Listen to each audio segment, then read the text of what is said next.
Hello, this is a little bit of a side part to sort of set between factions inside my Let's Play for Kallista. These little videos are basically just going to be rundowns for allegories and connections between Kalli in the book and Kalli in Skyrim. This way we can get a little bit of a backstory and how it connects and get a little bit of a peek into my inspiration as how I played her in the game and how it was connected to the book itself. So first off, since this is the first faction she joined, I'm going to start off with her early life leading up to her life in Randvig's thieving crew. So, Kallista and her brother grew up on a border town that connected the two countries of Jokul and Ebonwood. Ebonwood is an eastern continent filled with these massive, thick trees that are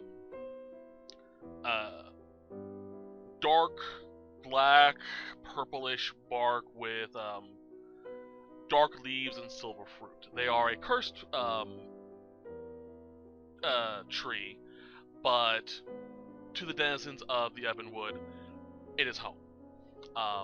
However, during the time when Kalli was really young, a tragedy attacked or befell their hometown, and Kalli and Michael had to leave.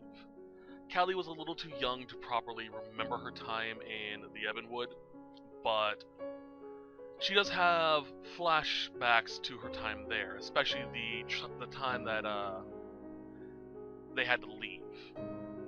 She has memories of the village itself, not really the people, but just, the general layout, as well as this tall figure that she would see on the tree lines every so often. Gave her nightmares for years. During the time after they left the Ebonwood, though, they became orphaned on the streets of a town in Jokul called River's Rest. This is a major hold, very similar to Riften, and I actually drew a little bit of inspiration from Riften when designing River's Rest. It is a city on the edge of a lake with multiple rivers going through it. And in the back, in the Nobles District, there's a waterfall known as the Shadow's Fall.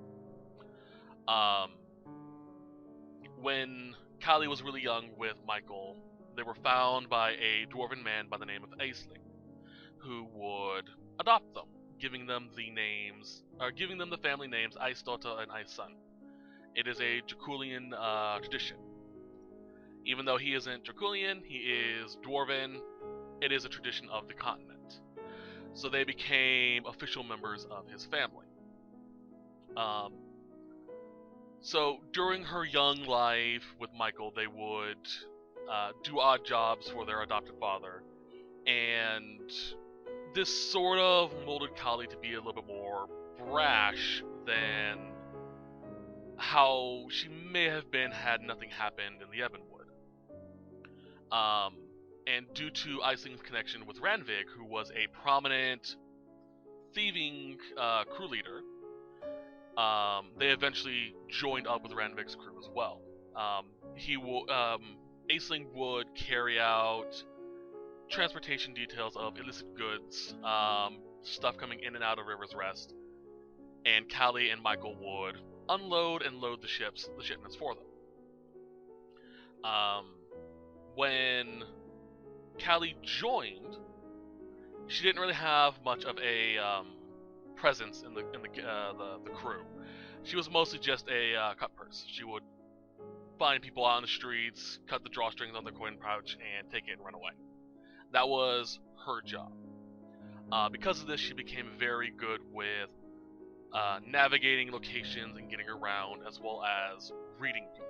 This is a trait she developed that got the attention of Randvig himself, the crew leader. And he decided to start taking her under his wing to basically teach her a little bit more.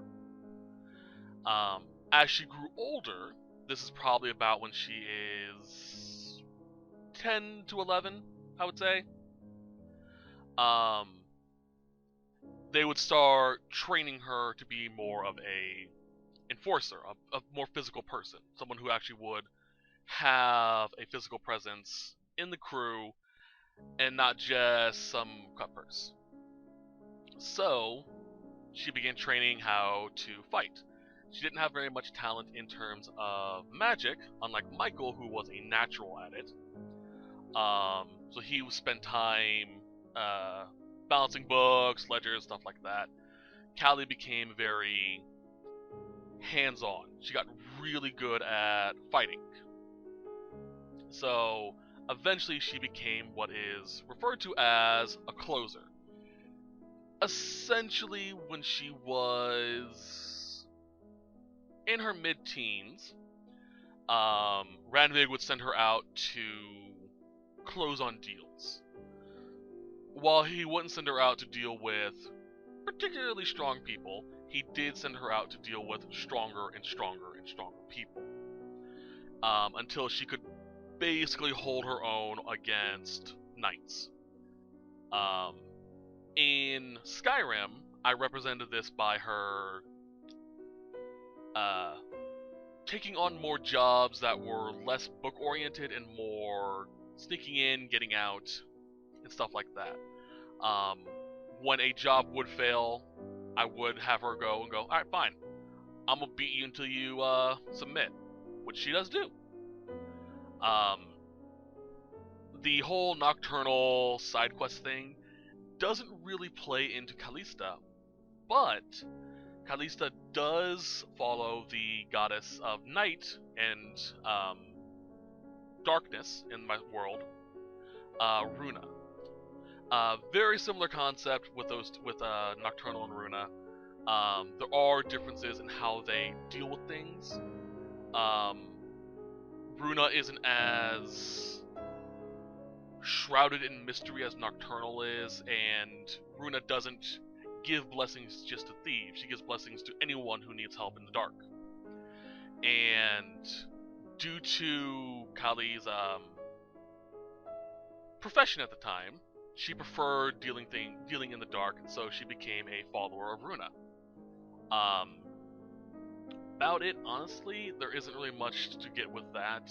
She does butt heads with Ranvig throughout the story, quite often, at least in her backstory, and would pick fights with him when she felt that he wasn't doing something in the best interests of the crew. She had no problems whatsoever going, no, shut up, and would also start fights with him. Bear in mind, Ranvig is a very imposing character. I'm trying to keep his appearance and what he is a secret, because it is kind of a big reveal in the book. But he is a very imposing individual, and is not someone you want to fight. The best equivalent I can give is like you are 14, and you try to pick a fight with, say, The Rock. But only The Rock if he was, The Rock with a short temper, basically. And Kali would do this on the regular. She would constantly be in fights with him and spend most of her days, when she wasn't working, recovering from a fight with Ranvig. Because of this, she did develop a lot of skills with fighting that were above and beyond what even Ranvig thought. However, during her time with the crew, not the guild, she did start questioning what she was doing.